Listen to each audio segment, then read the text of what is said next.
Hi, everyone. Welcome to Happy to See Me. My name is Erika Casupanan, and this podcast is about putting the spotlight on the overlooked and underestimated. So we are talking about the overlooked and underestimated parts that come with making a career change, choosing spirituality, and manifesting your future. And I'll be speaking with YouTube astrologer and psychic Jennifer Neville. But first, I love to start the episode talking about something I was happy to see. And this is very appropriate for this episode because I found a journal entry that I wrote at the beginning of this summer. So I am a manifestation girl. I love to think about my future. And in this journal entry, I wrote a letter to the universe or whoever, essentially thanking it as if I already had the things that I wanted by the end of the summer. And what's wild is many of those things have already happened. So a few things that I really wanted over the summer, and this is the summer that just passed. One, I wanted to be on TV again. So when I first started the summer, I had no idea that the Traders Canada existed. And if you've listened to other episodes of the podcast, you know that when I got contacted for the Traders Canada, it was a really short turnaround before filming. But yes, this summer I ended up filming the Traders, so I would be back on TV again. So that happened. I also wrote about how I wanted to meet really smart and interesting and fun people. I have so many amazing friends. At the same time, I just felt like, I wanted to widen my network and meet more people who are in my community. Definitely did that. I mean, for one, I met everyone on the cast on the Traders Canada, but then I just found that this summer I just ended up being out, just being social and doing the things that I normally do, being out and networking and going to events and just meeting so many people who I've been able to maintain relationships with now. So check mark on that. I also wrote about how I really wanted to live in a different place by the end of the summer, which is true. Anyone who follows me, you know that I have moved over the summer. I've had a blast decorating. In this letter, I described exactly how I wanted to feel when I was in my condo. So I remember I wanted to walk in and feel sunlight, and I wanted to walk in and feel like I could exhale and I was safe and I was in a place that was curated for me, which is what happened. And I wrote about the type of building that I wanted to live in. I talked about the neighborhood I wanted to live in, and all of that has happened, which is wild and amazing. And I'm so grateful. At the same time, I'll be honest, there were things that were in that letter that have yet to be seen. But hey, I asked for a lot over one summer and I got a lot over one summer. So maybe the other things are just on a different timeline. But nonetheless, I was really happy to see that things that I really hoped for and really just, put my mind to, they ended up coming true. And it is appropriate that my happy to see thing this week is essentially talking about manifestation. Because this week I am speaking to former professional golfer turned YouTube psychic Jennifer Neville. So Jennifer is all about developing the right mindset to help people make their dreams come true. She helps people find their purpose through mediums like astrology and tarot, and she is a hypnotherapist. She also officially launched her first book called Through Rose-Colored Glasses, and it talks about how heartbreak can be the catalyst to help you to take the steps to live that life that you are always called to live. In our interview, we talk about the heartbreak of leaving her golf career, choosing spirituality, and dealing with the judgments that come with choosing spirituality as a career. In hindsight, she realized some of them might have been self-created judgments, and she gives tips for how to manifest and create the futures that we want. And Jennifer was also so generous to tell me a bit about my personal astrology. I love spirituality. I love all of that stuff. And even in this conversation, she gave me food for thought to help me to expand and revisit some of the beliefs I had in the most inspiring way. So I feel very energized and inspired after this conversation. I hope you will too. So let us get into it. Without further ado, this is Jennifer Neville, and I hope you enjoy it. I love when people tell me about their journeys, and where they started is so different from where they are today. So right now you're doing so many amazing things with YouTube, spirituality, hypnotherapy, intuitive coaching. However, I was pleasantly surprised to see that you were a professional golfer. So how did you get into professional golf? I mean, I think that was when I was a kid. My dad, I feel like any kid who gets into golf, it's like has to do with their dad. My dad loved golf. So I would go with him to the golf course, and it was just something that I was like naturally good at. I tried all the other sports and I just couldn't, like, I'm an only child, so team sports were never really my forte. And I tried to do dance and all these different things, and something about golf just clicked, and it was sort of like this individual sport, but on top of that, it's not like a tennis where you're playing an opponent. It was like you're your own opponent, and that was sort of um kind of what drew me into the sport, was that I was and kind of mirrors how I am now. Like, I liked the idea of controlling my own experience and training and kind of competing against myself and the mindset part of it. So, yeah, I think that just evolved into, I don't know if like other kids have similar experiences, but I think I had like a really intense personality and I'm really competitive. So it was just something that I knew I wanted to take to like the ultimate level of playing professionally. I love that you channel your intensity that you knew you had as a kid. You're like, I'm playing this solo sport and it's me versus the ball or me versus the green. Yeah. And you did mention mindset. So, did you use golf to develop your mindset? And was this something that triggered this interest in mindsets for you? Yes, I think like the mental aspect of golf was always my intrigue, and I'm a very like imaginative person.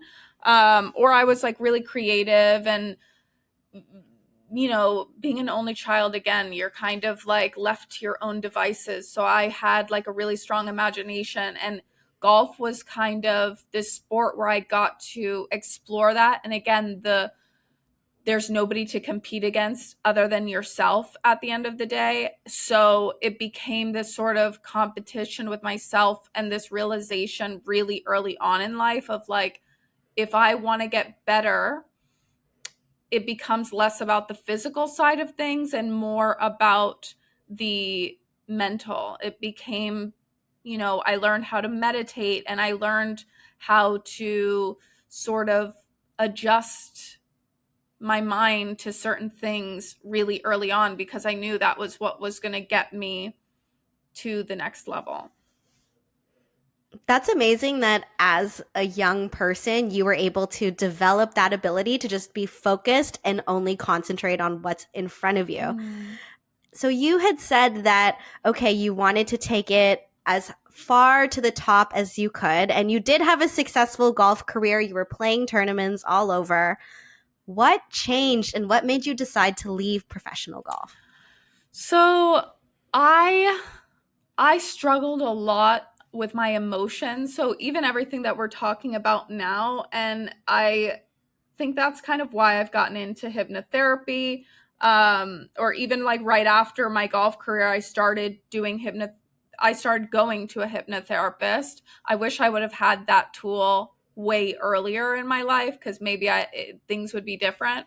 But I really think it was sort of me struggling with my emotions and self-sabotaging in that sense, that it was just this barrier that I couldn't overcome. And I do think that has to deal with the fact, that intensity that I had of, man, I need to be this, like the number one golfer in the world, or I need to be this top athlete. And I had this vision for myself, and I put all of my energy into this and all of my expectations into this. So then when like disappointments would happen, I would be like emotionally devastated, and it was just not sustainable. I think the beautiful thing about golf is it's a sport you can play until you're really old. So hope I always consider the thought one day, like I'll go back, now that I have like a different awareness. But I do think being so young, I just put a lot of emphasis on like this was my end all be all, and my nervous system just couldn't handle it. So ultimately I walked away from it because I was like, you know, I'm just tired and I don't even know if this is the lifestyle that I want for myself. We were traveling. I was on the road like a different city every week, probably 30 weeks out of the year, and I couldn't maintain stability for myself or relationships and things like that. And by the time I got to 26, which was when I stopped playing, was basically when I was like, you know what? I don't want to be doing this when I'm 30.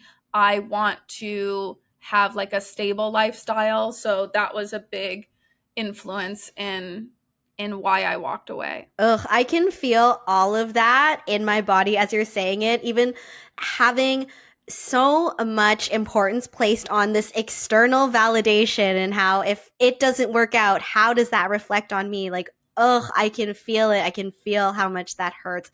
And I know so many people who've experienced that, and also so many people who have done something for the first few decades of their life and then realize, okay, wait, it's time to switch it up. It was also just being part of putting the timeline on myself of like, I had this idea that by 30 I would make X amount of dollars and then I'd be able to retire and live my life. And so every time that I got closer to that age and I hadn't done what I wanted to do, that was where I was like psyching myself out. And I always do say it was like being in a toxic relationship for 17 years of my life. And when I went to go like break up with golf, my identity was so wrapped up in it that that was part of the reason why I was afraid to walk away from it. Cause it was like, well, if I don't play golf, like what will I do? Ugh, that hurts so much too. I can totally relate. I'm sure lots of people listening can relate where, yeah, whatever you've done for a living has somehow become your identity, and you need something to at least get you to reevaluate and see if you need to shake something up. And you mentioned that hypnotherapy was something that was really important for you at this time. Can you let listeners who might not be familiar with it, let us know how hypnotherapy might be different from other types of therapy? So hypnotherapy, which is definitely now as a practitioner myself, I think it's great in combination with talk therapy or depending on the hypnotherapist that you're seeing, because I do feel like there is a need for integration and processing. So if you're not seeing a coach at the same time, or if your hypnotherapist isn't like a coach, but I feel it's different in the way that it's like therapy, but with a goal, because you're going in and you're you're directly communicating with the subconscious. So you're getting to reprogram your subconscious beliefs and heal limiting beliefs or trauma at the root. Wow. So would you say that starting hypnotherapy when you were young and being able to recognize that there are things that lie beneath, there are things going on with our subconscious, do you think that that is something that might have made you more open to getting into spiritual work from there? So I was way more into spiritual work. I didn't get into hypnotherapy until I was 27, until after my golf career. It would have I think it would have really helped me in my golf career. But I was always into spirituality.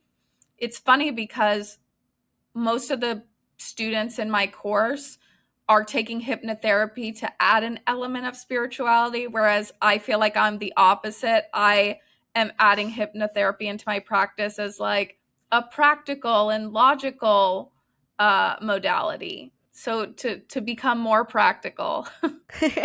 Okay, so then how did you get into spiritual work? What was your first trigger that made you interested in spirituality? So I grew up, half of my family is from the Dominican Republic, and I would spend my summers over there. And my grandmother would read the tarot cards, and she was like a medium. She was also a doctor, but she had that, and I feel like that's very ingrained in that Latin culture. So it was, especially being a kid and being like heavy in my imagination, it was just this kind of world that was really exciting to me to explore, and learning how to read the tarot cards, and learning about ghosts and spirits and communicating with the other side. Like, it was always really fascinating to me. So then that was just kind of the beginning of getting into astrology, tarot, and all that stuff. And then by college, I did an internship for a PR company, and they represented Gabby Bernstein. And then that was when I really got into the concept of like manifestation and the universe, and just really diving into all of that it was just kind of a snowball effect. But it was something that was like present my whole life. Oh, yeah. And then you start to realize that all of it is so connected, Yeah. whether it's the tarot, astrology, manifestation, hypnotherapy. And yeah, there's, especially with everything you did with mindset and golf, once you realize it's all connected, there's so Yeah. much opportunity. Yeah. And it's so fun too. I think it's fun. I think it's a ton of fun. And was your YouTube channel the first time you started, I guess, quote unquote, working in spirituality? Yeah, because that again was kind of a something that when I did the internship for Gabby Bernstein, I sort of looked at her and I was like, wow, I want to be like her. I want to write books and be a public speaker and help people find their passion and their purpose and find spirituality. And I always thought golf was going to be the platform. Like, oh, I'll be on the LPGA and I'll have this platform. This was also before social media was like what it is now. So I was always just thought I'll become a professional golfer and that'll give me the platform. That was kind of my why. I wanted the platform so that I can work in this industry versus like me being in love with golf, right? So then when I quit golf, I kind of felt like this devastation of what do I do now? And that led me on my own spiritual journey where I was doing yoga, Reiki. I got my Reiki certificate. I started just blogging for myself. And I would watch a lot of readings on YouTube. And I'd watch these readings and I'd be like, okay, why aren't you doing this? You could have a YouTube channel. You read tarot. And then that's where I kind of just YOLO'd. And after a really powerful hypnotherapy session, I ended up like YOLOing and starting the channel, and it grew so fast. So I just knew that was what I was meant to be doing. And it ultimately gave me the platform that I always wanted. I love that you ended up getting the platform you wanted. You get to live with the purpose that you want. It's kind of crazy how breaking up with golf, as you described it, and going through that heartbreak was so devastating at the time. But in some ways, it's like, oh, golf just was moved out of the way. So you don't have to do golf in order to do the things that you want. It's almost like you got an easier track to do the things that you felt you were meant to be doing. Yes, exactly. So then when you go from a world where you're playing golf professionally, I think that's something that a lot of people logically could understand, that kind of fits into people's understanding of careers and what people do with their lives. And then you switch into working in spirituality. I've heard you talk about the idea of coming out of the spiritual closet. So what was that experience like for you? So, I mean, I put my YouTube name under a pseudonym, Little Girl Lost Tarot, because I was like, oh, I don't want anybody to stumble upon this. I don't want anybody to find me. And then it was growing so fast that I kind of started having to confront the reality of like, oh, I'm not going to be able to hide this. And then I'd run into people, like good friends of mine that I would see that would say something about the channel. And I'd be like, wait, what do you mean? And they'd be like, oh, my girlfriend watches your channel. Or like my girlfriend showed me a video and I was like, whoa, that's my friend, Jen. And then so it just became this thing where I was like, I had to kind of own it, you know? And that was, I think, a really hard experience. I'm glad I'm past that, because at this point, if you know me, you know that that's what I do. But it's still like, you meet new people, especially dating wise. If I meet somebody, it's like, okay, how do I break it to them that like I read tarot cards online? Did you have anyone truly judge you for doing that? I feel like not. Some people find it super, super interesting, but I do feel like the guys are kind of like, but I believe that because I think if I have that towards myself, then it's going to be easier to just assume that everybody else thinks that as well. That's part of like, the manifesting and how our subconscious works. But I have had some people that just reflect that back to me of like, well, why don't you do something? Why don't you play golf again? Like, you should be a professional golfer again. I mean, you could go back to it later, as you said. But yeah, isn't that funny how it's like sometimes what we're afraid of, since we're afraid of it, that's what ends up coming into our realities? Because if I just owned it, then, and that's what I learned after my last relationship. I was like, okay, I'm just going to start owning it. And then I find more people who are just like, hell yeah, that's so cool. I've had that experience too, where I'd be so afraid of making something and putting it into the world. Even the first episode of this podcast, I was so scared to put it out, and I put it out. And then so many people wrote to me. They're like, this was amazing. Thank you for being so honest and sharing this. I'm like, oh, okay, that's a lesson. And I guess that's a lesson for everybody listening. Like, just be yourself and just put it out there and see what happens. Yeah. If you own it, then it doesn't matter who's hating or not hating. The good people will come to you. So how would you say that your spiritual work and what you do on YouTube is a bit different from the other spiritual teachers or spiritual workers or spiritual people that we see on YouTube? I like to incorporate a lot of the sort of practical with the magical. So I do like to keep a like really grounded, and this could be because I have tons of earth in my chart, but I do like to keep a really grounded and practical approach when it comes to spirituality, which is why I am so focused on the subconscious and manifestation and less about predicting your reality. Like, oh, I'm making these predictions. I think the energy is like malleable and changing, and a lot of it has to do with where you're at energetically right now. And I don't like to box people into this idea of you get a psychic reading and whatever that psychic says is the end all be all. Like, I like to promote on my channel that you're in control. You're in control of the experience that you're creating for yourself. So if you have a reading that you don't like, then like don't claim it.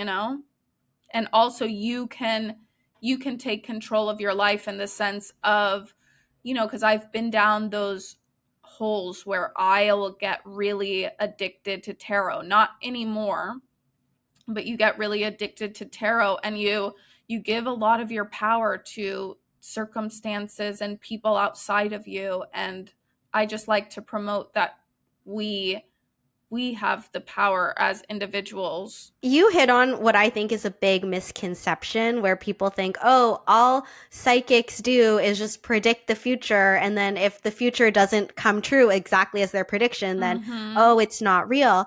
And how you were saying, oh, it's up to you to claim it or not claim it. I love your approach in saying that spirituality is simply a tool. So I guess when somebody gets a reading and it may or may not resonate with them, like in a practical sense, how do they either claim it or not claim it?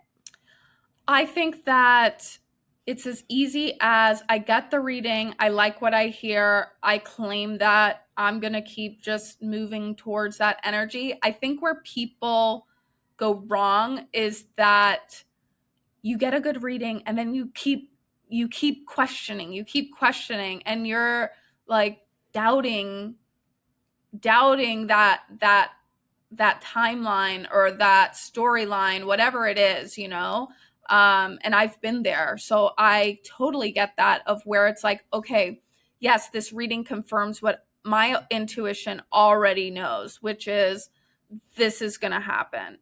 And then the more time that goes by and you're like, well, why hasn't it happened yet? And you're going back to the psychics. And then this other psychic gives you a different reading. And you're like, well, this one psychic said that it was going to happen. And now this psychic says that and it's like, I think that's just a reflection of your own self-doubt. Oh my gosh, that's like for me a little mind blowing. I've seen many psychics over the years, and there have been some times where I would not resonate with something in the moment, and then years later I would go back and realize I had a recording of the reading, and I'm like, oh, some of this stuff did happen. And then I'd have other psychics where I wanted everything to come true that they said, but it didn't end up working out. So yeah, you just have to decide like what really works for you, but I guess not cling on to it so hard as well. Yeah. Well, and that's even like in manifestation, it's like you are claiming, you're deciding this is what my life is going to be like. This is what my experience of life is going to be like.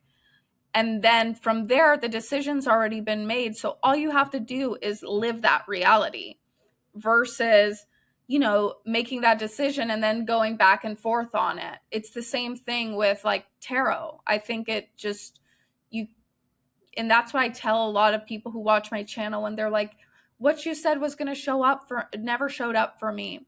And I'm like, well, stop watching the tarot videos because you keep looking for it. And that's by looking for it, you're telling yourself that you don't, you're telling yourself that you don't have it. Oh, that is a trip too. That's the funny thing about spirituality, where it's like, okay, you should check in when it feels right. You should look at stuff, but it's like you can't look too much because that's when you're going to start tripping yourself up. Exactly. I want to ask you about manifestation, because this is an idea that I think has become so popular over the last few years. And some people really believe in it. Some people are more skeptical. How would you describe what manifestation is? So I have my basic description, and then I also have my like deep esoteric one. I personally believe, I'll start with the deep esoteric. I personally believe that like time isn't how we view it. I think that there's multiple different timelines, multiverse. We see so many movies about this.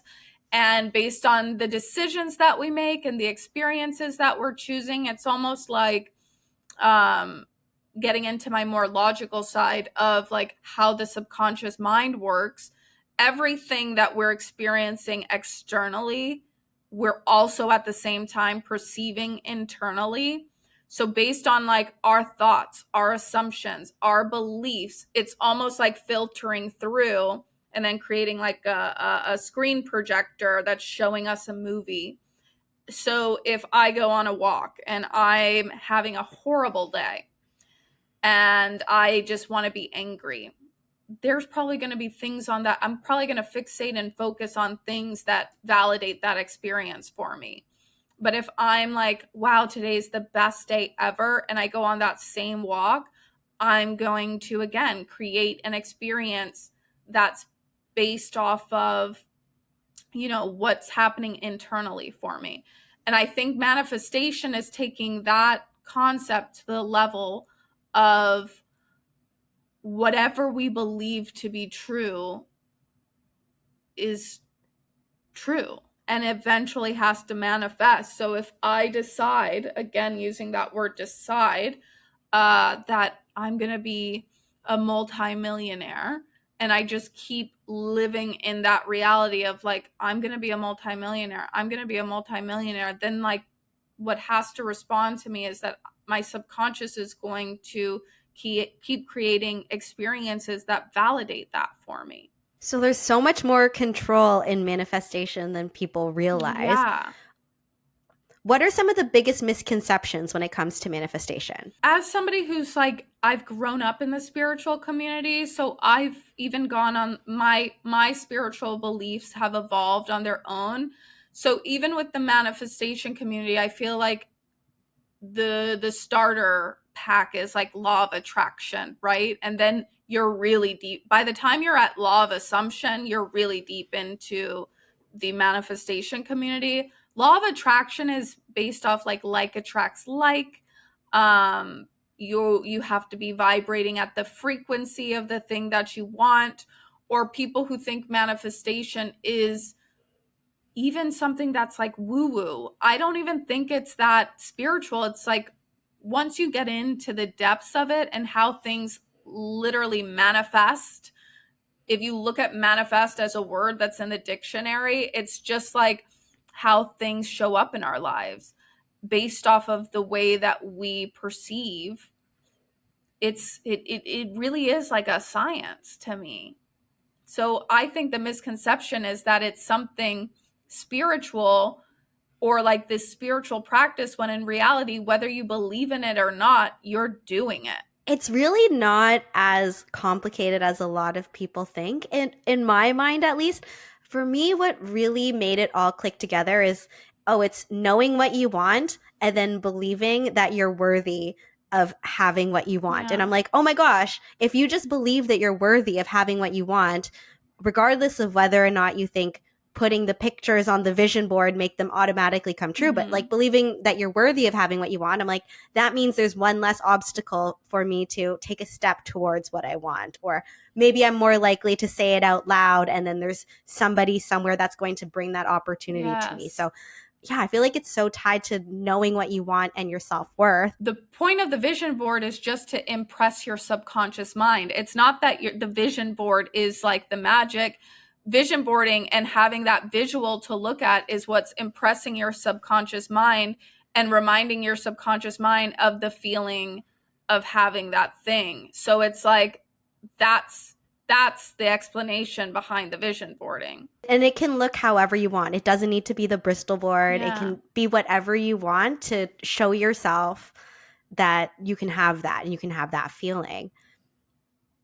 Where I see people trip up sometimes is they don't know what they want. So how can somebody figure out what they even want? I think on a deeper level, I think for me where people trip up is less in the feeling of like, I don't know what I want, because I do think people deep down know what they want. I think it's very easy for us to sense our desires. I think what's hard and where people trip themselves up is their beliefs, their limitations, the feeling of like, I can't have, like you said, it's the worthiness factor. I want this thing, but I can't have it. So I'm going to convince myself that I actually don't want it. I really, really want this thing, when we feel those desires so strongly. And then we create a blockage or limitation, which is where the hypnotherapy aspect comes in, because you can just go in, one, identify what the deeper subconscious blockage is, what the memory associated with that subconscious block is, and how you can clear that and shift your mindset to, no, I am allowed to have this. I'm worthy of this. And so I can accept that I want this. Because I think people know what they want. I think they just have convinced themselves of like whatever it is, whatever story it is that tells them that they can't have that thing. Yes. It's okay to want things, everyone. Yes. And it's okay to say out loud what you want. Do emotions play a role in manifestation? Totally. I think that emotions, I mean, if you read Neville Goddard, he has a book called The Feeling is the Secret.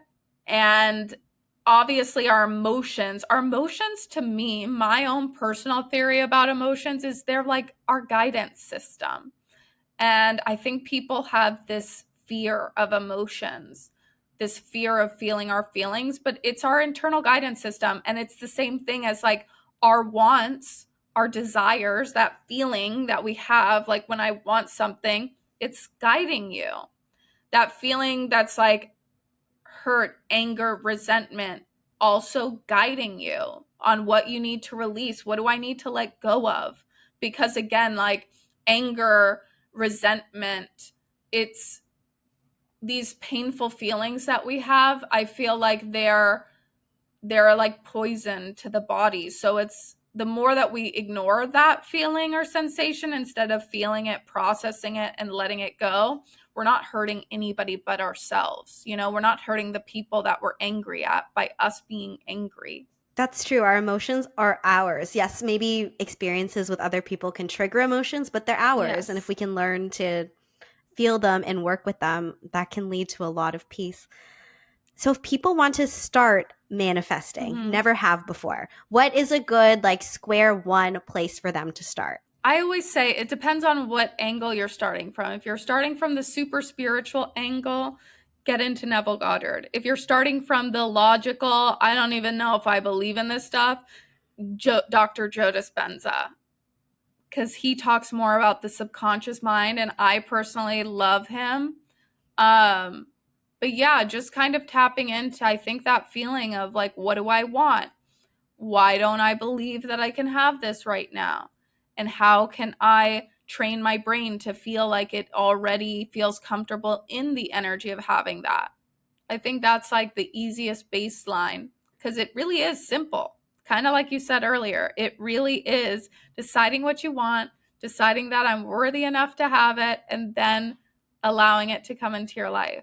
I love that you can name somebody who is more spiritual and somebody who is more logical, because it shows that, yeah, it's really simple. And at the same time, you can approach it however feels the best for you. So if you want some of this column, it's there. If you want the more logical column, it's there for you too. Yes.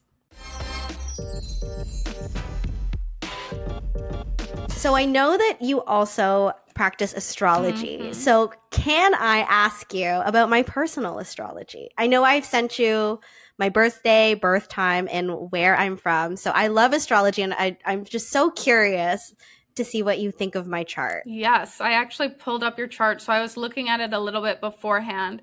So you're a Cancer sun, and you're a Libra rising. So I don't know how in depth you've looked at what you know about astrology, but basically your ascendant sign, your rising sign, is the most you aspect of the chart. So the misconception with astrology is that your sun sign is who you are, but it's really just like who you are at your core. The sun represents our self-expression and our like core personality, whereas the rising sign kind of directs how our whole chart goes, and it's based off of like a 2-hour window that we were born in. So your rising sign is Libra. So this is like our appearance, our self, our who the world sees. So the way that you present yourself is that like those Libran qualities of balance and harmony and peace, very blended, Venus ruled. So like, beautiful, harmonious. Whereas your sun, which is in the 10th house, and like there's a house system for astrology. So your sun falls into the 10th house of career and public image, which is normally points to somebody who whatever their career is, it's going to be on a public scale. Like it's going to be very visible, could symbolize fame. You have this conjunct your Mercury. So Mercury in Cancer. So there's a lot around communication here. So your sun, like you're very good at communicating, and it obviously shows that on a career level, you're probably going to do something regarding expressing yourself and communication, which makes sense that you have a podcast. And your Venus and Mars are conjunct in the 11th house. The 11th house is our social circles, and it's in Leo. So for me, 11th house is when Venus falls into the 11th house, I see that as somebody who's popular, and especially with your Leo Venus, it's like popularity, but you're the star, and you've probably always been creative or had like an interest in like performing arts or create some kind of creative expression, but being really well liked. So if I were to see your chart, I would think you're somebody who would be able to pull in a large community And then you have your moon in the 5th house of Aquarius. So Aquarius moons can be detached, but again, it's in the house of 5th house is normally ruled by Leo. So again, this is kind of symbolizing that expressive with your emotions, but there might be this element of like humanitarianism or like social justice tied to your self-expression, but also just kind of, again, being able to pull in a large network of people. This year for you, or this upcoming year is going to be a really big one because the South Node is transiting your 1st house, which means I would assume that you're going to be releasing I don't know how to word this because I'm like, there's a really good chance that you're going to meet somebody or somebodies who help you. Finally. Who help you are going to be a really big part of your destined path. But at the same time, I do feel like you're going to have to learn lessons around detaching your identity from other people. So it's like there might be a relationship that comes into your life that teaches you about how to be independent in your relationships, not be codependent or attached. So that's going to be something big. I do see you making some investments here. Like, I don't know if you're planning on buying a property, or I feel like you're going to be in the next year, you're going to be making some big investments, but like investments that'll like grow and be like yield well financially, like whether it's buying property or whether it's like, investing in the stock market, I don't know, or just investing in yourself for things like that, could be coming up. And then the other big thing, I feel like you're probably going to be getting more into spiritual practices or routines, or hunkering down on that. So there might be some kind of spiritual practice you add to your routine that's going to help you in your day-to-day life. It could be like taking a yoga class, or you get into like breath work or something like that. Oh my gosh, this is all so trippy. Because I don't know if you knew what my life was like before Survivor, but I was a communications manager. Okay. So that was my career for 10 years. But then I had many situations where I felt like it wasn't the right fit for me. But one was like, I was communicating, but I wasn't expressing myself authentically. Yeah. So then I broke out of that. So I guess it makes sense that it's like now I have a podcast where I have heart-to-hearts with people. Yeah. And then the South Node in my 1st house. So also I feel like this year, everything in my life changed. Like, I know I was on reality TV 2 years ago, but it was like, for some reason, this was the year when all of the changes, thanks to that experience, happened. Yeah. So it's like I moved, like certain relationships I had saw their course. People who I placed a lot of trust in, or people who I relied on a lot, unfortunately, it's like we no longer fit into each other's lives. Yeah. Parts of my identity that I thought were my identity, I'm like, oh, nope, guess I'm something different. So yeah, that makes a lot of sense that a lot has changed. Well, and I definitely see like North Node transiting through your 7th house. That's definitely like meeting of destined partners, whether that's in business or love. But most of the time I feel like it's love. So somebody might come in and it might be like the only thing challenging is because it's like going to be you finding yourself. So I do feel like that journey that you're on is going to continue here. Oh my gosh, that is so trippy. And then what was it? The Aquarius moon. Yeah, because I think I've always been like the Libra and the Aquarius, because the Libra, I think I've always been like, I need to look put together. Yeah. I need to everything has to like look nice and aesthetic. But then I'm also like, but I want it to like look a bit weird and look a bit different and like be a little different from everybody else. So I feel like that also eccentric, really resonates. And you expressing yourself like eccentrically. It's interesting that you said that our sun sign is not our I guess like not the sign that we relate the most to, even though that's what we think. Because I'm like, I feel like I like feelings and I feel like I will allow myself to cry on my own, but I feel like I don't present as a Cancer. So that also is very validating. Well, and that's because you are a Cancer in the 10th house, which is a Capricorn house. So it's like that's your opposite sign. So you're trying to present more like stoic, but what you really need to be doing is, like how you said, being more emotionally connected and authentic to that like emotional expression, or creating that homey feeling for others.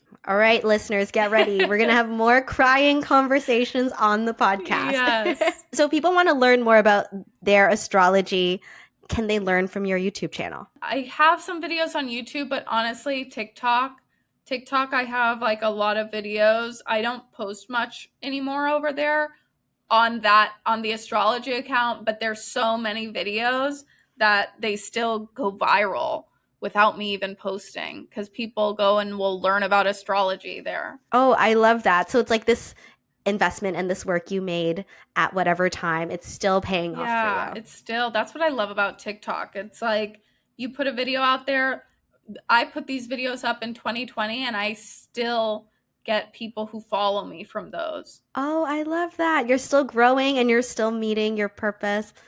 Jennifer, thank you so much. I feel like I learned so much from you and your journey. You have blown my mind in a few ways when it comes to manifestation and spirituality. And I really appreciate you looking at my chart and validating how I feel. So if people want to follow you and keep up with you, where can they do that? So you can find me on my YouTube channel, Little Girl Lost Tarot, or you can find me on Instagram, Jennifer N. Neville, and I believe it's the same on TikTok. And I have another TikTok, it's called The Country Club Witch, where I talk more about subconscious and manifesting. So yeah, there's a lot of different channels. Oh my gosh, pick your poison. There's so many places. Well, thank you so much for joining, and I cannot wait for me and everybody listening to have our ideal futures manifested. Yes, thank you guys so much for having me. Thank you so much for that, Jennifer. I love that you helped me to further open my mind to what relationships with spirituality can look like, for giving us tools to create the futures that we want, and also for validating to everybody that it's okay to change your mind if you've been doing something for years and you want to start doing something different. So thank you. I hope that everyone can take something away from that conversation. And now it's time for a listener question. And this one is appropriate since we just talked about how Jennifer started out playing golf in her life. The question for me is, did you play any sports as a kid? And the answer is simply no. So I just never had the opportunity to sign up for sports or anything. It was just something that financially was not available to me at that time. I think that I've never played a ball sport aside from gym class. And I don't think I've ever been particularly drawn to a ball sport. So I don't know. Like, my history with sports is, once I moved to Toronto, I had disposable income. I was able to join the gym. And I was always somewhat interested in combat sports. So even when I was later in my years in high school, my friend and I started going to like a fitness kickboxing class. But once I came to Toronto, I really wanted to try combat sports. And I had the opportunity to do a charity boxing match for people who worked in marketing, advertising, and public relations. So I did that. And that kicked off a few years where I actually had my amateur boxing license and I would compete. I was okay at best, but it was such a fun chapter in my life where I learned so much about myself and what I'm capable of. But then other than that, I don't know. Aside from, the occasional, very occasional going to the park and hitting a tennis ball back and forth with friends. When I went to Charleston last year, I went with Heather to play pickleball and learned how to do that. Like, I would play a ball sport casually, but yeah, unfortunately, just never played a sport growing up. I don't know if I should start. Honestly, I don't know. I don't know if I'm going to start a ball sport, but maybe I should get back into boxing again. Who knows? Thank you for being on that journey as I try to now think about what to do and how my relationship is with different athletic balls, which now I know sounds bad. So if you have stuck with me this long, Number one, thank you so much to the listener who asked that question. If you have questions for me, you can DM them to me. And as always, please subscribe, rate, and review the podcast wherever you get your podcasts. We are on YouTube and on Instagram at Happy to See Me Pod. It is always a gift and a pleasure to spend some time with you, and I will be happy to see you next Monday.